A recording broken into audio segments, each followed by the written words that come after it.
عمران خان صاحب کی جرا ہوئی ہے آج. شوکت خانم کے پیسے لگے تو تھے. یہ نہیں یار ہاؤسنگ پروجیکٹ کون سا تھا. بندے کے پاس اتنا انیوا پیسہ ہونا کہ آپ کو یہ یاد ہی نہ رہے کہ بھائی جان میرا پیسہ لگا کتنے. سینئر اینکر پرسن نے جناب گرفتاری کے ڈر سے جو ہے وہ ضمانت لے لی ہے. خواجہ سعد رفیق صاحب کی جناب ملاقات ہوئی ہے شہباز شریف صاحب سے. یہ سرکاری اعلانیہ ہے. اندر کھاتے کیا باتیں ہوتی ہیں. جنرل فیض حمید کے پاس جو ہے وہ آڈیو ویڈیوز کا خزانہ ہے. تو ویڈیو کوئین تو آپ لوگ مریم نواز کو کہتے ہیں. فیض حمید ابھی تک دونوں پارٹیوں کے ٹارگٹ کیوں نہیں ہے. شکریہ ادا کریں عمران خان. Thank you Imran Khan. یہ ہیش ٹیگ کے ساتھ میں اس کو استعمال کیجیے گا.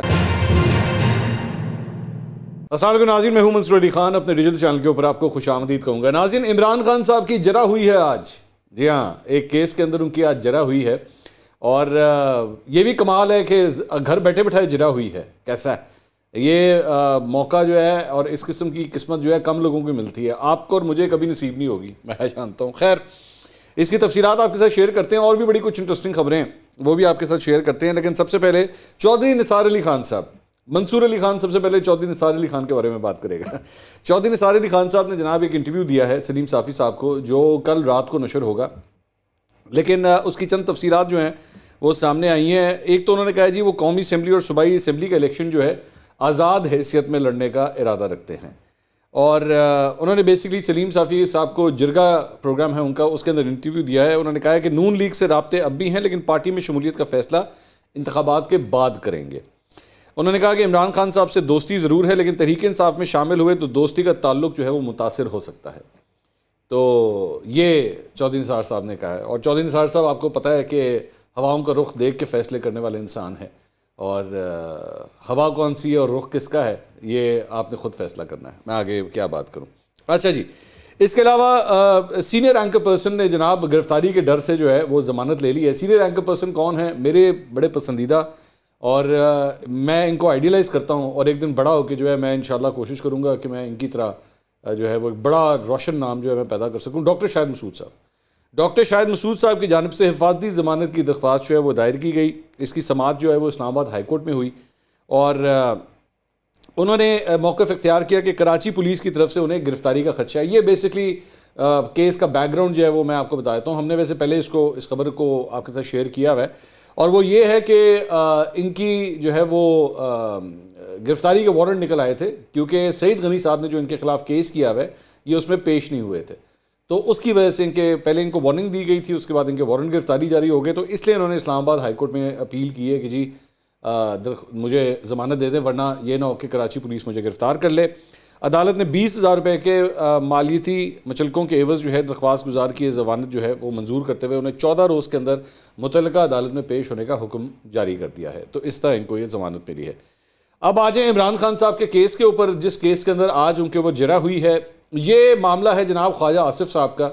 خواجہ آصف صاحب نے ان کے اوپر جو ہے وہ یہ 10 ارب روپے کا ہرجانے کا معاملہ ہے جو عمران خان صاحب کی جانب سے خواجہ آصف کے خلاف ہوا ہے.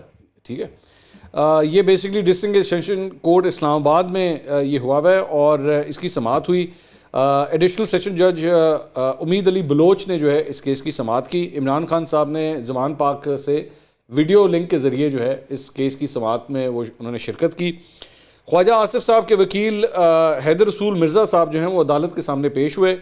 عمران خان صاحب کے وکیل نعمان فاروقی بھی عدالت میں پیش ہوئے. زمان پاک میں خواجہ آصف کے وکیل اور ایک اور وکیل علی شاہ گیلانی بھی وہاں پہ موجود رہے, جبکہ عمران خان صاحب کے ساتھ دیگر وکلا کی ٹیم بھی جو ہے ان کے ساتھ ہی وہیں پہ موجود تھی. خواجہ آصف کے جو وکیل ہیں حیدر رسول مرزا, انہوں نے عدالت میں رہتے ہوئے عمران خان سے ویڈیو لنک کے ذریعے جرا کی اور عمران خان سے شوکت خانم کی ہاؤسنگ پروجیکٹ میں سرمایہ کاری سے متعلق سوالات کیے. عمران خان نے شوکت خانم کی فنڈنگز کی نجی ہاؤسنگ پروجیکٹ میں سرمایہ کاری کا اعتراف کیا کہ ہاں جی شوکت خانم کے پیسے جو ہیں وہ نجی ہاؤسنگ سوسائٹی میں ہم نے لگائے تھے. انہوں نے کہا کہ شوکت خانم کے بورڈ کی جانب سے مجھے اس حوالے سے بتایا گیا تھا, اس وقت یاد نہیں کہ ہاؤسنگ پروجیکٹ کا نام کیا تھا. کیا بات ہے, آپ سوچ سکتے ہیں کبھی اس طرح آپ یا تو پھر بندے کے پاس اتنا انیوا پیسہ ہونا, اتنا انیوا پیسہ ہو کہ آپ کو یہ یاد ہی نہ رہے کہ بھائی جان میرا پیسہ لگا کتنے ہیں. وہ کہتے ہیں کہ ہاں لگائے تو تھے, شوکت خانم کے پیسے لگے تو تھے, یہ نہیں یار ہاؤسنگ پروجیکٹ کون سا تھا. تو میں اللہ دی قسم میں اگر 1995 بھی کسی نے 1000 روپے دیتا ہے نا تو میں ہلے بھی یاد ہے میں 1000 روپے دیتا نہیں بھولتا بھائی جان, غریب لوگ ہیں ظاہری بات ہے کون بھولتا ہے. اور ادھر آپ دیکھیں ان کو یاد ہی نہیں کہ کون سا ہاؤسنگ پروجیکٹ ہے. آپ جرا کے لیے جا رہے ہیں, آپ کو پتہ ہے کہ ٹاپک کیا ہے, آپ کو جب اس ٹاپک کے بارے میں پتہ ہو تو ہر چیز آپ کو لیفٹ رائٹ آپ اس کی سرچنگ کرتے ہیں, نہ بھی یاد ہو آپ کاغذ نکال لیتے پرانے کہ یار بتاؤ جلدی سے بتاؤ. اور آپ کے خیال میں شوکت خانم نے پیسے لگائے ہوئے ہوں گے تو شوکت خانم میں یہ ریکارڈ نہیں ہوگا, اور عمران خان صاحب کے لیے ریکارڈ نکالنا کوئی مشکل کام تھا؟ وہ کہتے ہیں مجھے یاد نہیں ہاؤسنگ پروجیکٹ کون سا تھا. ان سے سوال کیا گیا کہ کیا آپ کو بورڈ کی طرف سے اس حوالے سے تحریری طور پر آگاہ کیا گیا تھا؟ عمران خان صاحب نے کہا کہ اس وقت یاد نہیں کہ تحریری طور پر کیا تھا یا نہیں کیا تھا. $3 ملین تھے جو بورڈ ممبر کی جانب سے واپس جمع کرا دیے گئے تھے تو معاملہ ختم ہو گیا. $3 ملین, ٹھیک ہے, $30 لاکھ. خواجہ آصف صاحب کے وکیل نے کہا کہ معاملہ ختم نہیں, معاملہ تو وہیں سے شروع ہوتا ہے. جب 3 ملین کی سرمایہ کاری کی گئی اس وقت ڈالر کا ریٹ 60 روپے تھا, جب واپس آئے تو 120 روپے تھا, ڈبل ہو چکے ہوئے تھے ریٹ. عمران خان صاحب نے ہنستے ہوئے وکیل سے کہا کہ آپ ادھر ادھر کے سوال کرنے کے بجائے سچ پر آئیں تو معاملہ جلدی ختم ہو سکتا ہے. اس پہ خواجہ آصف صاحب کے وکیل نے کہا کہ آئندہ سماعت پر صرف 2 گھنٹے میں جرا مکمل کر لوں گا. عمران خان نے کہا کہ آئندہ سماعت کی تاریخ شیڈیول سے دیکھ کر آگاہ کر دوں گا. بعد ازاں عدالت نے کیس کی سماعت جو ہے وہ مزید ملتوی کر دی. اچھا, اسی کے اوپر جو ہے چینل 24 کے رپورٹر ہیں اویس کیانی, انہوں نے اس حوالے سے تفصیلات جو ہیں وہ شیئر کی ہیں. انہوں نے اسلام آباد کی عدالت میں انہوں نے کہا کہ جی خواجہ آصف کے خلاف یہ جو کیس ہے اس میں ویڈیو لنک کے ذریعے عمران خان پر 1.25 گھنٹے کی جرا کی گئی. عمران خان نے یہ تسلیم کیا کہ شوکت خانم کے $3 ملین کی امتیاز حیدری کے ذاتی پروجیکٹ میں سرمایہ کاری کی بورڈ نے منظوری نہیں دی تھی. امتیاز حیدری کی پروجیکٹ میں شوکت خانم کے پیسے لگانے کی کوئی تحریری منظوری نہیں ہے. عمران خان نے کہا کہ حیدری نے زبانی پیسے کی یقین دہانی ضرور کروائی تھی لیکن تحریری کچھ نہیں تھا. 7 سال بعد پیسہ ڈوبا تو بورڈ کو پتہ چلا کہ یہ تو اپنے ممبر کے پروجیکٹ میں لگا ہوا تھا. عمران خان پر خواجہ آصف کے وکیل 28 جنوری کو اپنی جرح جاری رکھیں گے. عمران خان تاحال خواجہ آصف پر اپنے 10 ارب روپے کے ہرجانے کے دعوے کو ثابت نہیں کر پا رہے اور خواجہ آصف کی نشاندہی نئے انکشافات سامنے لا رہی ہے.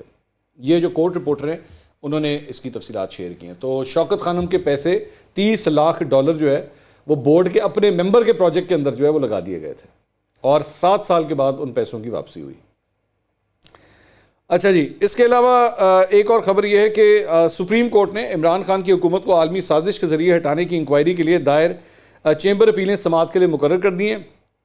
درخواست گزاروں نے اپنی درخواستوں میں سپریم کورٹ سے بین الاقوامی سازش کے ذریعے عمران خان کی حکومت کو ہٹانے کی تحقیقات کے لیے درخواستیں جو ہیں وہ دائر کی ہوئی تھیں. رجسٹرار سپریم کورٹ نے درخواستوں پر مختلف اعتراضات عائد کیے ہوئے تھے, انہیں واپس کر دیا گیا, جس پر درخواست گزاروں نے رجسٹرار سپریم کورٹ کے اعتراضات کے خلاف چیمبر اپیلیں دائر کر دیں جنہیں اب سماعت کے لیے مقرر کر دیا گیا ہے. اچھا جی, اس کے علاوہ ہم نے آپ کو ایک خبر دی تھی نوید اکرم چیمہ صاحب کے حوالے سے. نوید اکرم چیمہ صاحب یہ ایک وہ کینڈیڈیٹ ہیں جو ان 2 ناموں میں سے ایک ہے جو حکومتی پنجاب کی حکومت کی سائٹ سے جو ہے وہ دیے گئے تھے نگراں وزیر اعلیٰ کے لیے. اب کل اس کا فیصلہ جو ہے وہ ہونا ہے الیکشن کمیشن آف پاکستان میں. تو کل رات کو یہ خبر آئی تھی کہ جناب نوید اکرم چیمہ صاحب نے اپنا نام پل آؤٹ کر لیا اور معذرت کر لی ہے, اور یہ مختلف چینلز کے اوپر یہ خبر چلی ہوئی تھی. اب یہ خبر آئی ہے کہ پرویز الہی صاحب نے, کیونکہ انہوں نے ان کا نام دیا تھا نوید اکرم چیمہ کا, تو انہوں نے ان کو فون کیا ہے اور نوید اکرم چیمہ نے جو ہے وہ اب اس کے اوپر کہا کہ جی مجھے تو کوئی اعتراض نہیں, میں ٹھیک ہے میں لینے کے لیے. اب وہ تیار ہو گئے. تو انہوں نے کہا جی کہ میں نے اس منصب کو سے انکار تو میں نے کیا ہی نہیں تھا. انہوں نے تردید کی اس بات کی. انہوں نے کہا کہ نگراں وزیر اعلیٰ کا منصب قبول کرنے سے انکار نہیں کیا, ملک و قوم کی بہتری کے لیے جو بھی ذمہ داری دی جائے گی میں قبول کروں گا. انہوں نے کہا کہ میڈیا پر نشر ہونے والی خبر جو ہے وہ درست نہیں ہے, جبکہ یہ خبر مختلف چینلز کے اوپر ایکچولی چلی تھی, اور تو ڈفرینٹ چینلز, یہ تو نہیں ہو سکتا کہ اکٹھے ہی جو ہے وہ غلط خبر دے دیں, لیکن خیر ہو جاتا ہے, راتوں رات یہ تبدیلیاں آ جاتی ہیں. اچھا جی, ملاقاتوں کے اوپر کچھ آ جائیں. بڑی انٹرسٹنگ ملاقاتیں ہوئی ہیں. سابق وزیر داخلہ فیصل صالح حیات صاحب کی ملاقات ہوئی ہے چودھری شجاعت حسین سے. اس ملاقات میں چودھری شافع بھی موجود تھے. چودھری شجاعت صاحب نے کہا کہ جی ہم سب کو مل کر پاکستان کی معیشت کو ٹھیک کرنا ہے. تو ایک تو یہ ڈیولپمنٹ ہوئی ہے. اس کے علاوہ جناب الیکشن کمیشن کو عام انتخابات کے لیے 18 ارب روپے موصول ہو گئے ہیں. الیکشن کمیشن کو رقم جو ہے وہ پری الیکشن اخراجات کی مد میں فراہم کی گئی ہے. الیکشن کمیشن نے پنجاب اور خیبر پختونخوا انتخابات میں رقم استعمال کرنے کا بھی فیصلہ کیا ہے. اسمبلیوں میں الگ الیکشن کے باعث عام انتخابات پر اخراجات 10 ارب سے زائد بڑھ گئے ہیں. یہ جو 2 اسمبلیوں میں الگ الیکشن ہو رہے ہیں نا, اس کی وجہ سے 10 ارب روپے کا ایکسٹرا خرچہ آئے گا. الیکشن کمیشن نے پہلے عام انتخابات پر 47 ارب روپے کا تخمینہ لگایا تھا اور اب جو ہے یہ 57 ارب روپے تک چلا گیا. شکریہ ادا کریں عمران خان. تھینک یو عمران خان, یہ ہیش ٹیگ کے ساتھ ہیں, اس کو استعمال کیجیے گا. اس قوم کا 10 ارب روپیہ اس بے وقوفی کے اوپر جو ہے ایکسٹرا لگنے جا رہا ہے. اچھا جی, اس کے علاوہ خواجہ سعد رفیق صاحب کی جناب ملاقات ہوئی ہے شہباز شریف صاحب سے, اور جو پریس ریلیز کہتی ہے وہ میں آپ کو بتا دیتا ہوں. خواجہ سعد رفیق اور شہباز شریف کے درمیان ملکی مجموعی سیاسی اور حلقے کی صورتحال پر تبادلہ خیال ہوا. وفاقی وزیر نے وزیر اعظم کو پنجاب میں آئندہ انتخابات کی صورتحال کے حوالے سے بھی بریفنگ دی. اس موقع پر سابق اراکین پنجاب اسمبلی یاسین سوہل اور میاں نصیر بھی وہاں پہ موجود تھے. یہ سرکاری اعلانیہ ہے, اس کی کوئی ویلیو نہیں ہے. اندر کھاتے کیا باتیں ہوتی ہیں یہ وقت آنے پہ آپ کو بتائیں گے یہ وقت آنے پہ آپ کو بتائیں گے. اچھا جی, اس کے علاوہ مریم نواز کی واپسی کی جناب پوری طرح تیاری ہو گئی ہے اور اس کو حتمی شکل دے دی گئی ہے, اور 1.5 ماہ کے لیے ان کے جو جلسے جلوس ہیں اس کا پورا اسکیجول جو ہے بنا دیا گیا ہے. واپسی کے اوپر انہوں نے ایک پریس کانفرنس کرنی ہے. تنظیمی دورے میں جو ہے وہ صوبائی قیادت ان کے ساتھ ہوگی. نون لیگ کا بیانیہ کیا ہوگا مریم نواز جو ہے وہ پریس کانفرنس میں بتائیں گی, اور ان کی واپسی کا اعلان تنظیمی دوروں کے بعد جو ہے وہ ہوگا. مریم نواز ہی نواز شریف کی واپسی کا حتمی اعلان جو ہے وہ کریں گی. اچھا جی, اس کے علاوہ فواد چودھری نے شہباز شریف اور مریم نواز سمیت دیگر کی بریت سپریم کورٹ میں چیلنج کرنے کا اعلان کیا اور کہا ہے کہ پیر کو عدالت میں درخواست جو ہے وہ دائر کی جائے گی. یہ جو ایون فیلڈ اور جو منی لانڈرنگ کے کیسز ہیں یہ اس سے ریلیٹڈ یہ خبر ہے کہ پاکستان تحریک انصاف اب اس کو سپریم کورٹ میں چیلنج کرنا چاہتی ہے. اچھا جی, اس کے علاوہ ایک اور خبر یہ ہے کہ فیصل واڈا صاحب کل تشریف لے کر آئے ہوئے تھے ہم نیوز کے پروگرام میں. اس میں سے ایک پورشن ہم آپ کے ساتھ شیئر کرنا بھول گئے, مس ہو گیا ہم سے. بڑی امپورٹنٹ بات تھی جو آپ کے ساتھ شیئر نہیں ہو سکی. اس میں انہوں نے کہا کہ جی جنرل فیض حمید ابھی تک دونوں پارٹیوں کے ٹارگٹ کیوں نہیں ہیں. اس کی وجہ یہ ہے کہ فیض حمید کے پاس سب کی بہت ساری کمزوریاں ہیں. کسی کی وائس نوٹ آئے گی, کسی کی ویڈیو آئے گی. اگر نون لیگ نام لے گی تو ان کی آڈیو ویڈیوز نکلیں گی, اور اگر پی ٹی آئی نام لے گی تو ان کی نکلیں گی. باجوہ صاحب اس لیے پنچنگ میں ہیں کہ ان کی کمزوریاں بھی فیض حمید کے پاس ہیں. تو یعنی واڈا صاحب کا کہنے کا مقصد یہ ہے کہ جنرل فیض حمید کے پاس جو ہے وہ آڈیو ویڈیوز کا خزانہ ہے. اچھا, اگر میں یہ بات مان لوں, ایک منٹ کے فیصل واڈا صاحب کی بات مان لوں, تو ویڈیو کوئین تو آپ لوگ مریم نواز کو کہتے ہیں کہ جی آڈیو ویڈیو کی ریکارڈنگ کرنے کا کی ماہر جو ہے وہ مریم نواز ہے, اور انہوں نے تو ویڈیو سینٹر کھولا ہوا ہے, سب کچھ کیا ہوا ہے. تو یہ تو کام جنرل فیض کے پاس ہے, اور جنرل فیض کے پاس تو ریسورسز بھی تھے. یہ تو کوئی مطلب اس میں کوئی دو رائے نہیں ہے, سابق ڈی جی آئی سے آئے ہیں. تو آڈیو ویڈیوز چاہے وہ میری نظر میں پی ٹی آئی کی ہے یا نون لیگ کی ہے یا جنرل باجوہ کی ہے, کسی کی بھی ہے, بلیک میلنگ رول تو پھر ان کا ہے نا پھر. تو یہ تو بہت بڑا الزام ہے جنرل فیض کے اوپر فیصل واڈا صاحب کی جانب سے. اچھا جی, اس کے علاوہ قاسم علی شاہ صاحب جو ہیں وہ کل کے میرے خیال میں کسی چینل کے اوپر آئے ہوئے تھے, اور انہوں نے کوئی معذرت شہادت وغیرہ کی ہے.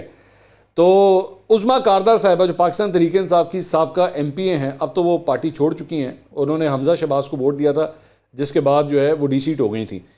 تو ان کا ایک ویڈیو پیغام جو ہے وہ سامنے آیا ہے. اب عظمیٰ کاردار صاحبہ ایک ایسی خاتون ہے جن کی ایک دفعہ ایک آڈیو سامنے آئی تھی, اور اس کے اندر وہ بشرا بی بی کا ذکر کر رہی تھی, جس کے بعد پارٹی نے ان کے خلاف ایکشن وغیرہ لیا تھا, اور اس کے بعد بالکل ان کو سائڈ لائن کر دیا تھا, اور الٹیمیٹلی انہوں نے وہ پارٹی ہی چھوڑ دی تھی, جبکہ یہ ایک زمانے میں عمران خان صاحب کا بالکل سایہ ہوا کرتی تھیں.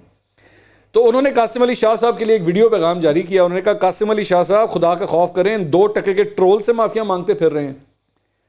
ہم سے ہی کچھ سبق سیکھیں. ہم کارکن جنہیں یہ گالیاں دیتے ہیں ہم ان کو جوتے کی نوک پر رکھتے ہیں. ان کی کوئی اوقات ہے؟ یہ کرائے کے ٹٹو ہیں. کے پی کی حکومت نے ٹیکس کے پیسے پہ ان کو رکھا ہوا ہے. کسی بھی انسان کو خدا بنا کے رکھ دیں, یہ کدھر کی انسانیت ہے؟ ان کا نہ کسی کی ماں نہ کسی کی بہن کی یہ لوگ عزت کرتے ہیں. ان کے ساتھ وہ عشر ہوگا کہ پوری قوم دیکھے گی. تو عظمیٰ کاردار صاحبہ نے جو ہے کافی حد تک وہی باتیں کی ہیں جو میں نے چند دن پہلے کی تھیں. اچھا, میری اس نا ویلاگ کے اوپر بھی بڑی آگ لگی. میں دیکھ رہا تھا وہ پاکستان تحریک انصاف کے جتنے لونڈے لپاڑے ہیں نا, انہوں نے بڑی چھلانگیں ماری. منصور علی خان نے کیا کہہ دیا, یہ دیکھو قاسم علی شاہ کی سپورٹ میں آ گیا ہے, اور یہ کہہ دیا وہ. او بھائی, میں نے تو پہلے ہی آپ سے کہا تھا, میں تو زندگی میں قاسم علی شاہ صاحب سے ملا تک نہیں ہوں آج تک. میرا تو آمنا سامنے آج تک کبھی نہیں ہوا. بات مجھے قاسم علی شاہ سے زیادہ میرے لیے امپورٹنٹ یہ تھا کہ یہ جو لونڈا لپاڑا رکھا ہوا ہے نا آپ لوگوں نے, میرا تو ٹارگٹ وہ تھا, اور انہوں نے تو میں چھڑنا نہیں, میں تو جو مرضی کر لو. یہ تو جوتی کی نوک پہ کہہ رہے ہیں نا, یہ عظمیٰ کاردار صاحبہ نے جوتی کی نوک پہ کہا ہے, جس چیز کی نوک مٹی پاؤ. آگے چلو. اس کے علاوہ ایک اور خبر ہے, کچھ اور خبروں کے اوپر بات کرتے ہیں. جماعت اسلامی اور پاکستان تحریک انصاف کے درمیان کراچی کے حوالے سے جناب ایک اہم آج ملاقات ہوئی ہے, اور بیسکلی وہ جماعت اسلامی کا وفد جو ہے وہ پاکستان تحریک انصاف سے ملنے کے لیے گیا تھا, اور جماعت اسلامی اور پی ٹی آئی نے مینڈیٹ کو تسلیم کرنے کا مطالبہ کرتے ہوئے 4 رکنی مشترکہ کمیٹی تشکیل دی ہے. انہوں نے میڈیا سے گفتگو کرتے ہوئے علی زیدی صاحب نے کہا کہ دونوں جماعتوں کی 4 رکنی مشترکہ کمیٹی بنائی جائے گی. کراچی میں بلدیاتی الیکشن کے نام پر ڈرامہ ہوا ہے. تقریباً 40 یوسز میں ہمارے مینڈیٹ کو چرایا گیا ہے. حافظ نعیم الرحمان صاحب نے کہا کہ جی بہت بڑی تعداد میں لوگوں نے ہمیں ووٹ دیا ہے. آر اوز اور ڈی آر اوز پر پہلے ہی تحفظات کا اظہار کیا تھا. جماعت اسلامی اس پوزیشن پر ہے کہ ہم اپنا میئر بنائیں. ہم متفقہ میئر کی درخواست لے کر پی ٹی آئی کے پاس آئے ہیں. 2015 میں پی ٹی آئی کے ساتھ مل کر الیکشن لڑا. سب کے مینڈیٹ کا احترام کرنا چاہیے. مینڈیٹ کے تحفظ کے لیے مشترکہ 4 رکنی کمیٹی بنا دی ہے. اچھا جی، اس کے علاوہ جو اس کی اندرونی کہانی ہے وہ بھی سامنے آئی ہے. ملاقات میں جیو نے اس کو رپورٹ کیا ہے کہ جی ملاقات میں جماعت اسلامی کی جانب سے پی ٹی آئی سے کراچی کے میئر کے لیے معاونت کی درخواست کی گئی، لیکن پی ٹی آئی نے جماعت اسلامی کو کوئی مؤثر جواب نہیں دیا ہے. میئر کے انتخاب کے لیے دونوں جماعتوں کا اجلاس بغیر کسی نتیجے کے اوپر ختم ہو گیا. تو یہ جناب اب تک کی ڈیولپمنٹ ہے. خبریں آج ابھی تک اتنی زیادہ نہیں تھیں، لیکن انشاءاللہ اگلے ویلاگ میں اور بھی خبریں انشاءاللہ آپ کے ساتھ شیئر کریں گے. اب تک کے لیے اتنا ہی. اگلی ویڈیو میں دوبارہ ملاقات ہوگی. اللہ حافظ.